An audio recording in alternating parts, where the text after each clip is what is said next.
آپ کو بتایا تھا کہ جب انسان حالت جنابت میں ہوتا ہے تو کلی کیے بغیر ذکر الہی کرنا مکروہ ہوتا ہے، لیکن یہ ایسا مکروہ نہیں ہے کہ اس میں انسان گناہگار ہو، بہتر ہے کہ کلی کر لی جائے۔ چنانچہ جب آپ باتھ روم میں داخل ہوں تو پہلے کلی کر لیں باہر ہی، اور بسم اللہ الرحمن الرحیم پڑھ کر پہلے باتھ روم میں داخل ہوتے ہوئے الٹا قدم رکھیے۔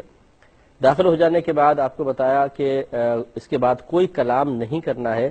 بعض لوگ یہ سمجھتے ہیں کہ غسل کا تعلق کلمہ پاک پڑھنے سے ہے، پہلا کلمہ پڑھیں گے تو پاک ہوں گے ورنہ نہیں، یہ بالکل جہالت بھرا خیال ہے۔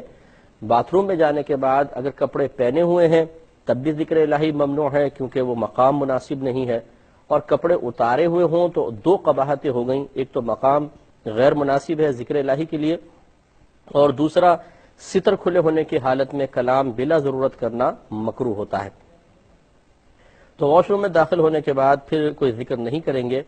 کپڑے اتارنے کے بعد آپ کو بتایا تھا کہ احتیاط کریں کہ کعبۃ اللہ کی طرف نہ رخ ہو نہ پیٹھ ہو، یہی مستحب افضل ہے۔ پیٹھ کرنا، رخ کرنا یہ مکروہ ہوتا ہے، اس لیے ایسے رخ کھڑے ہوں کہ نہ آپ کی پشت کعبۃ اللہ کی جانب ہو نہ آپ کا رخ کعبۃ اللہ کی جانب ہو، ادب اور احترام اسی میں ہے۔ اس کے بعد نیت کریں گے۔ نیت دل کے پختہ ارادے کو کہتے ہیں۔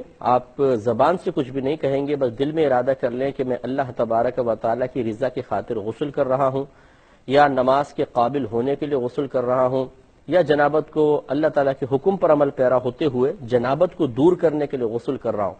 بس دل میں آپ یہ نیت کریں گے تو یہ نیت ہو جائے گی۔ اس کا فائدہ ہی ہوگا کہ اب آپ کا نہانا عبادت میں باقاعدہ شمار ہوگا اور آپ کو ثواب ملے گا۔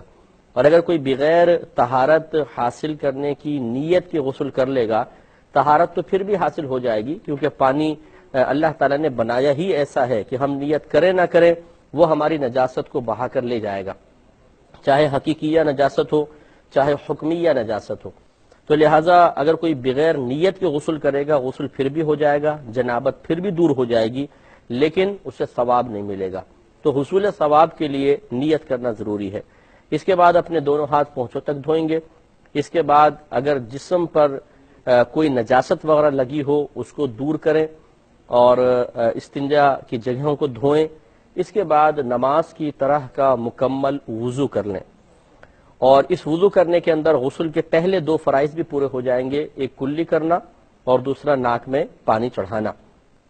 اس میں آپ کو بتایا تھا کہ کلی کرنے میں غرغرہ بھی ہوگا، اور ناک میں پانی جب آپ چڑھائیں گے تو خالی وہ ٹچ نہیں کرنا ہے، بلکہ جو نرم ہڈی جہاں تک ہوتی ہے، یعنی سخت ہڈی ناک کی شروع ہوتی ہے، وہاں تک پانی کو سونگھ کر اوپر تھوڑا سا چڑھانا، یہ سنت کریمہ ہے، بلکہ یہ غسل کے اندر فرض ہے، وضو کے اندر سنت مؤکدہ ہوتا ہے۔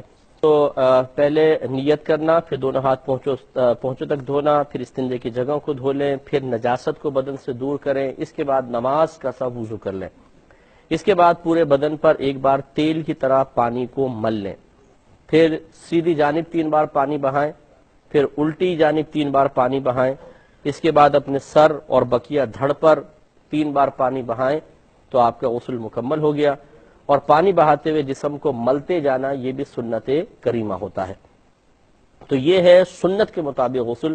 اگر کوئی اس کا لحاظ نہ کرے، مثال کے طور پہ شاور کھولا اور بس ڈال رہے ہیں پانی، پورا بدن اچھی طرح پانی بہا لیا، غسل اب بھی ہو جائے گا، لیکن اس ترتیب سے اگر غسل کریں گے تو انشاءاللہ سنت کا ثواب بھی ملے گا کہ ہر نبی کریم صلی اللہ علیہ وسلم کی ہر ادا اپنے اندر اللہ تبارک و تعالیٰ کی رضا کو پوشیدہ رکھے ہوئے ہے۔ اللہ تبارک و تعالیٰ نے اپنے حبیب کریم صلی اللہ علیہ وسلم کو جو کچھ طریقہ الہام فرمایا، طریقہ سکھایا، وہ سب سے بہترین طریقہ ہے۔